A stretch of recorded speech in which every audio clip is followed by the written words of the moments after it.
KKMD 549화 미 군사 전문지 워존 번역. 지상 활주 택싱을 마친 터키 차세대 전투기 TFX 분석. KF-21 보람에 긴장해야 할까? 군 관련 기관에서 주최한 해외 시각으로 보는 K방산의 현주소라는 제목의 강연을 준비하고 PPT 등을 만드느라 영상 업로드가 예상보다 늦어졌습니다. 영어가 주제가 아닌 방산이 주제인 강의는 처음 해본 것이지만 다행스럽게도 좋은 반응 속에서 무사히 강연을 마칠 수 있었습니다. 항상 KKMD를 응원해주시는 시청자 여러분들께 다시 한번 감사의 마음을 전합니다. KKMD를 운영하기 시작한 지 햇수로만 5년 차에 접어들지만 여전히 영상 하나하나를 만들 때마다 소화해내야 할 공부량이 많아서 대학 시절 리포트를 작성하는 기본입니다. 나날이 복잡다단해지는 육해공 무기 플랫폼에 미사일 플랫폼까지 더해지니 공부해야 할 범위가 늘어나고 나이가 들어서인지 예전에 공부했던 내용들도 자꾸 까먹거든요. 제가 이 정도인데 현장에서 위험을 감수하며 첨단화된 무기체계를 직접 운용하는 사람들의 부담은 오죽하겠습니까? 겸손 코스프레를 하는 것이 아니라 알면 알수록 군 현장에서 방산업계 현장에서 치열한 삶을 이어나가고 있는 분들께 대단하다라는 경애의 마음이 절로 생겨납니다. 2023년 3월 17일 미국의 군사 전문지 워존은 처음으로 모습을 드러낸 터키의 차세대 전투기 TFX가 지상 활주를 마쳤다며 이에 대한 분석 기사를 실었습니다. 당시 이 기사를 번역해보겠다는 생각에 갈무리하기는 했지만 급한 외신을 먼저 번역하면서 잊어버리고 있었는데요. 마침 이 기사를 취재해달라는 요청이 있어서 다시 생각이 났습니다. 튀르키예라고 불러야만 하겠지만 번역의 편의를 위해 터키로 지칭했다는 점 미리 양해 부탁드립니다. 방위사업청이 제시한 자료에 따르면 대한민국의 방산 수출액은 2020년 31억 달러 수준에서 2021년에는 무려 170억 달러로 급증했습니다. 폴란드를 대상으로 한 대규모 수출이 이루어진 2022년은 더 말할 필요도 없겠죠. 이렇게 성장하는 K방산을 위협할 수 있는 존재가 바로 터키입니다. K2 흑표로부터 기술을 이전받아 만들어진 알타이 주력 전차 K9 썬더를 면허 생산한 프루트나 자주포 같은 육상 플랫폼은 물론이고 독일 214급 잠수함 기술을 이전받아 잠수함 수출 시장에서도 대한민국과 경쟁하고 있는 나라가 터키입니다. 터키 항공우주산업 타이가 생산하고 있는 휴르커스는 FA-50과 수출 시장이 겹치죠. 이제 여기에 터키판 KF-21 보람에 TFX가 추가될 예정입니다. 솔직히 제 예상보다 훨씬 빠른 페이스로 TFX의 시제기가 등장했습니다. 자동차 한 대 필요한 부품의 수는 2만여 개, 비행기 한 대 필요한 부품의 수는 20만 개라는 말에서도 알 수 있듯이 항공우주 분야는 한국가가 보유하고 있는 하이 테크놀로지 수준을 한눈에 알아볼 수 있게 해주는 바로미터라고 할 수 있습니다. 자동차, 조선 같은 중화학공업과 반도체로 대표되는 전자산업 등이 튼튼하게 뒷받침을 해줘야 발전할 수 있는 산업이 바로 항공우주 산업이죠. 현대자동차와 삼성, LG 등으로 대표되는 세계적인 기업들을 가진 대한민국이 항공우주 산업에서도 두각을 나타내는 것은 충분한 토양에서부터 비롯되는 결과이지만 터키가 대한민국과 같은 정도의 산업적 토양을 가지고 있는가? 라는 질문에 대해서는 긍정적인 답을 하기는 어렵다고 생각하고 있습니다. 일단 2023년 3월 17일 미국의 군사 전문지 워존이 게재한 기사를 번역해 보도록 하겠습니다. 기사 원문은 노란색 글자로 표시됩니다. 터키의 차세대 전투기 TFX 시제기가 공식적인 출고식을 앞두고 1년의 지상 활주 테스트를 마친 것으로 알려졌다. TFX의 제조사인 터키 항공우주 산업의 CEO인 테멜 코틸은 지난 1월 TFX 시제기가 올해 2023년 초도 비행을 시도할 수 있게 될 것이라고 언급한 바 있다. 터키의 국영방위산업청 SSB는 거의 완성에 가까운, 어쩌면 이미 완성되었을지도 모르는 TFX 시제기가 장소 불명의 활주로에 서 있는 모습을 사진으로 공개했다. 이 사진들은 터키 항공우주 산업의 앙카라 시설에서 촬영된 것으로 추정되며 TFX는 이 앙카라 시설에서 제작되고 있는 것으로 알려졌다. 터키어 약자 TUSAS로도 알려진 터키 항공우주 산업 타이는 밀리 무하립 우카크 또는 National Combat Aircraft Project NCA라고 공식적으로 이름 붙여진 프로그램을 통해 TFX의 개발을 주도해왔다. 우리는 국가전투기 NCA를 경락고에서 꺼내 3월 18일에 공개할 것이라고 이야기했었다. 우리의 국가전투기는 오늘 마침내 활주로에 섰다. 터키 방위산업청 SSB의 책임자인 이스마일 데미르는 그의 트위터에 다음과 같은 글을 터키어로 올렸다. 에르도안 대통령의 리더십 아래 운이 좋다면 우리는 자랑스러운 국가전투기 NCA가 터키 하늘 높이 솟아오르는 모습을 목격하게 될 것입니다. 2010년에 시작된 터키의 TFX 개발 노력은 이제 중요한 이정표에 도달한 것으로 보인다. 첨단 전투기 프로그램으로서는 야심찬 개발 일정을 선보인 TFX는 2030년에 양산 1호기가 터키 공군에 실전 배치될 수 있을 것이라는 희망을 품고 있다.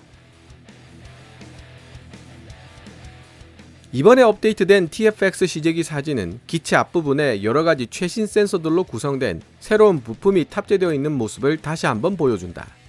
이 새로운 부품은 적외선 감시 및 추적 장비 IRST와 다목적 전자광학 표적 추적 장비 EOTS로 구성되어 있는 것으로 추정되는데, 추가적인 다른 기능도 가지고 있을 것으로 보이는 TFX의 IRST는 조종석 바로 앞과 기수 사이에 위치해 잘 보이지 않는 고정된 경사면에 탑재되어 있는 반면, 다목적 전자광학 표적 추적 장비 EOTS는 기체 전방 하단에 장착되어 있다. 이미 워존에서도 심도 있게 분석한 적이 있지만 이미 실전 배치되었거나 개발이 진행 중인 차세대 첨단 전투기 설계들에서는 찾아보기 어려울 정도로 독특한 TFX의 센서 구성은 상당한 이점을 제공할 수 있다. TFX 시제기의 뒷모습 사진은 현재 서로 다른 음영 사이에서 두 가지 회색 톤으로 전환되는 모자이크로 처리되어 있어 터키 방위산업청이 공개한 다른 TFX 사진보다 화질이 현저하게 떨어진다. 터키 방위산업청 홈페이지에서 제공하는 다른 후방 사진도 품질이 좋지 않기는 매한가지이다.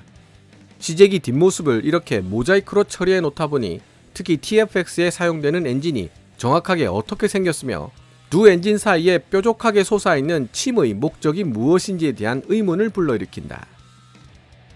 TFX 시제기 뒷모습에 대해 우리가 가지고 있는 제한적인 식견과 함께 이미 보도된 바 있는 TFX 활주로 주행 테스트에 대한 정보를 종합해 분석하다 보면 오랫동안 해결되지 않은 특정한 한 가지 질문, 즉 어떤 엔진이 TFX에 동력을 공급하고 있는가에 대한 질문이 또다시 제기된다.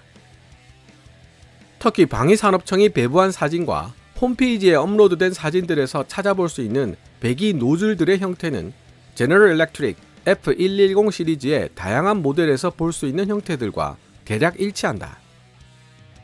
터키 항공우주 산업의 가장 최근 계획은 미국 제너럴 일렉트릭 F110 터보팬을 사용하여 TFX에 동력을 공급한다는 것이었다. 그리고 적어도 TFX 프로그램 초기에는 타이 엔진 인더스트리즈 TEI가 미국에서 라이센스를 받아 F110 엔진을 터키 국내에서 생산한 예도 실제로 있었다. 터키 항공우주 산업의 궁극적인 목표는 터키 국내에서 생산된 엔진의 탑재로 전환하는 것이며 TEI는 해당 프로그램의 파트너인 것이다. 러시아제 S-400 지대공 미사일 시스템 구매가 초래한 최근 몇 년간 미국과 터키 관계의 광범위한 붕괴는 F-35 합동 타격 전투기 프로그램에서 터키가 퇴출되는 원인이 되었고, TFX 프로젝트에 필요한 미국제 엔진을 추가로 구매하는 승인이 나올 것인지에 대한 의문을 불러일으켰다.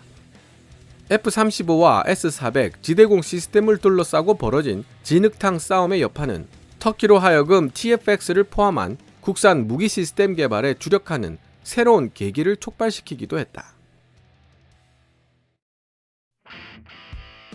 이 모든 상황에도 불구하고 TFX를 위한 F110 엔진들이 새롭게 납품되었다는 확인되지 않은 보도가 있었고, 그동안 경색되어 있던 터키와 미국 사이의 관계도 약간 부드러워지는 분위기가 감지되기도 했다.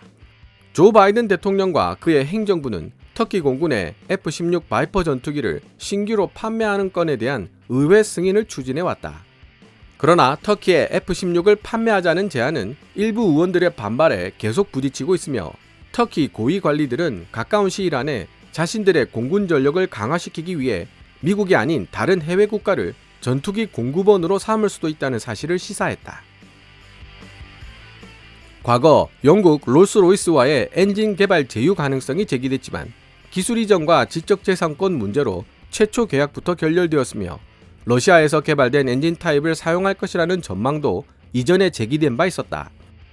하지만 러시아가 우크라이나를 전격적으로 침공하면서 서방 세계로부터 심각한 경제 제재를 받게 되었고, 그 결과 러시아의 여러 산업들 중에서도 특히 방위산업과 항공산업이 치명타를 입게 되면서 러시아 엔진을 사용하는 방안은 이제 현실적으로나 정치적으로나 도저히 지지하기 어려운 방안이 될 것으로 보인다. 그 외에 저피탐성, 즉 스텔스 기능 등을 포함한 TFX의 성능과 능력에 대한 구체적 세부 사항들은 여전히 기밀로 보호되고 있다. TFX 프로젝트가 명시하고 있는 목표는 최첨단 항전 장비와 기타 시스템, 그리고 전반적으로 우수한 성능을 지니고 있을 뿐만 아니라 레이더 반사 면적 또한 억제시킨 첨단 전투기를 개발한다는 것이었다. 전체적으로 TFX는 F-35보다 F-22 랩터를 연상시키는 외관을 가지고 있다. 지금까지 우리가 이해한 바로는 보다 넓은 의미에서 F-22 랩터와 비슷한 기본 구성과 차인 라인을 가지고 있는 것으로 보인다. 또한 TFX는 F-35에서 볼 수 있는 무유격 초음속 공기 흡입구가 아닌 뱀처럼 구불구불하게 생겨 터빈 팬 표면을 유격시키는 공기 흡입구를 지니고 있다. TFX의 크기 또한 F-22보다 눈에 띄게 작다. 이 부분에 대한 워전 서술은 제가 알고 있는 자료 내용과 많이 다릅니다. F-35의 공기 흡입구가 구불구불한 S자 형태와는 다르게 생긴 것처럼 묘사하고 있지만, 제가 알기로는 F-35도 S자 형태의 공기 흡입구를 지니고 있으며, 무엇보다도 가장 최근에 전시된 TFX 모컵을 보면 F-22보다 덩치가 더 커서 전장 21m에 달할 정도입니다. 터키 항공우주산업 타이 홈페이지에도 역시 전장 21m로 기술되어 있습니다. 상대적으로 서로 멀리 떨어져 있도록 배열되어 있는 TFX의 두 엔진은 엔진 아웃 시나리오에서도 높은 비대칭 추력을 낼 수 있는 구조로 설계되었다는 사실을 가리킬 가능성이 높다. 이 부분에 대한 보충 설명이 필요해서 전투기 전문가에게 조언을 구해봤습니다.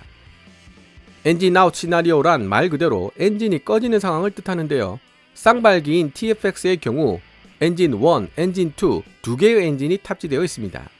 만약 엔진 두 개가 모두 아웃되면 어쩔 수 없이 남아있는 항공기의 속도에 의해 발생하는 양력과 중력 가속도만으로 활강하여 착륙해야 하는 선택만이 유일할 것입니다.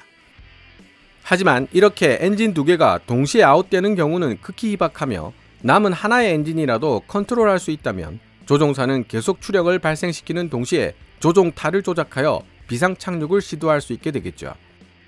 비대칭 추력이란 이럴 때 장점을 발휘할 수 있는 기능입니다.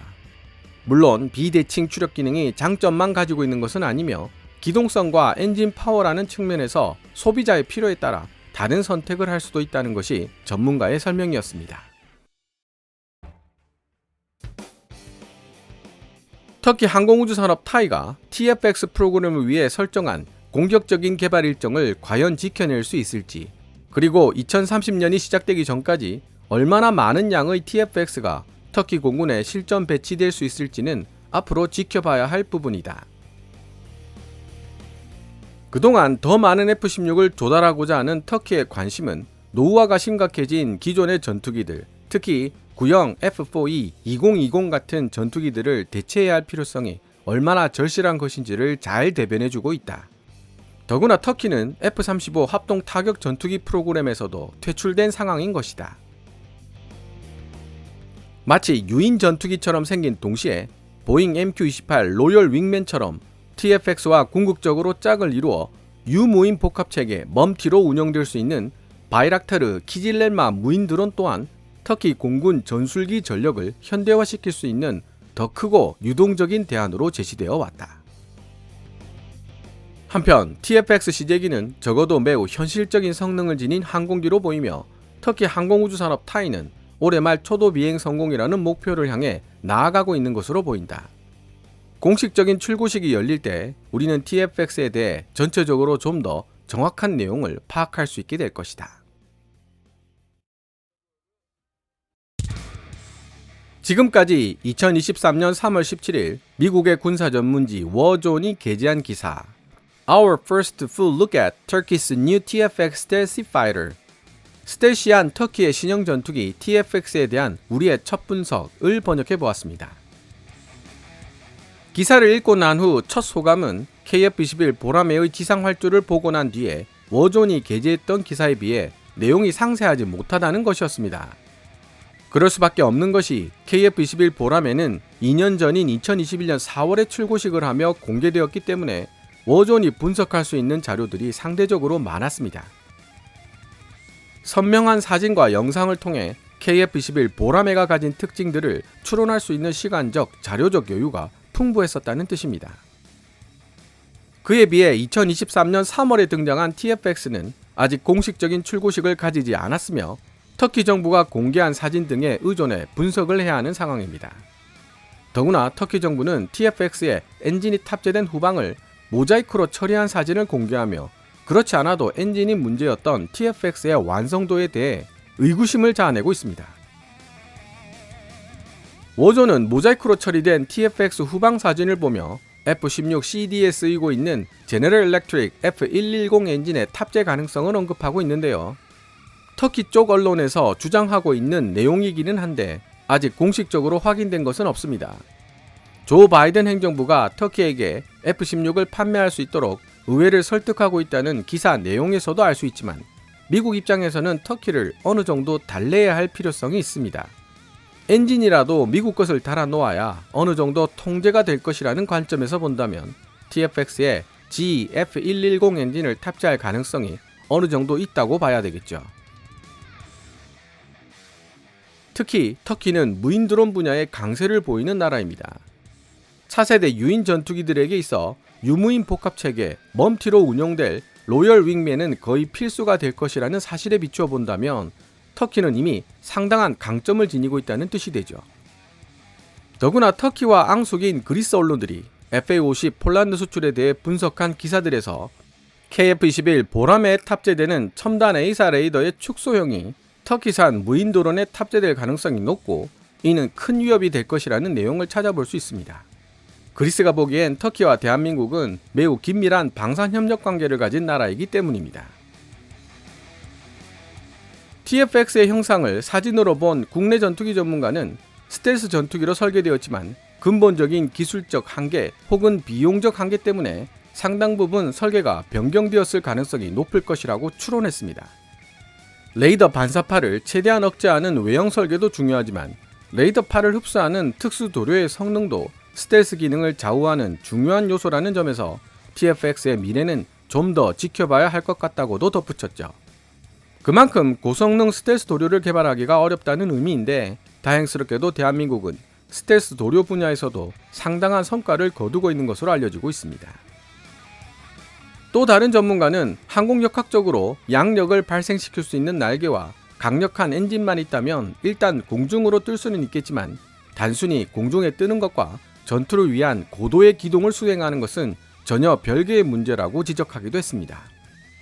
기사 내용에서도 언급되고 있듯이 두 개의 엔진 중 하나가 꺼지는 상황을 대비한 비대칭 추력 기능처럼 전투기의 핵심 부품들은 대부분 비상시를 대비한 fail-safe, 일종의 백업 기능을 가지고 있습니다. 전투기를 설계하고 비행시킨다는 것은 곧 자체 중량의 증가 없이 이러한 수많은 기능들의 백업까지도 고려해야 한다는 뜻이죠.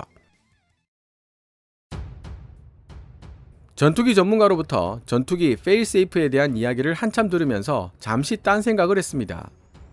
맨 땅에서 헤딩하는 것과 다름없는 환경 속에서 그 짧은 기간 안에 첨단 4.5세대 전투기 KF-21 보라매를 공군이 원하는 성능으로 설계하고 그 설계에 맞게 실제 현실로 구현해낸 우리 엔지니어들이 얼마나 미쳐있는 사람들인지를 새삼 깨닫게 되었던 것입니다.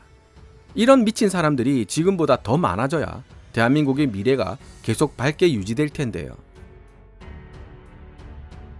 터키 TFX에 대해 알려진 것이 거의 없는 만큼 앞으로 공개되는 자료들을 기다려봐야 할 것 같습니다. 하지만 국내 전투기 전문가와 이야기를 나누면서 걱정되기는커녕 든든한 생각이 들었습니다.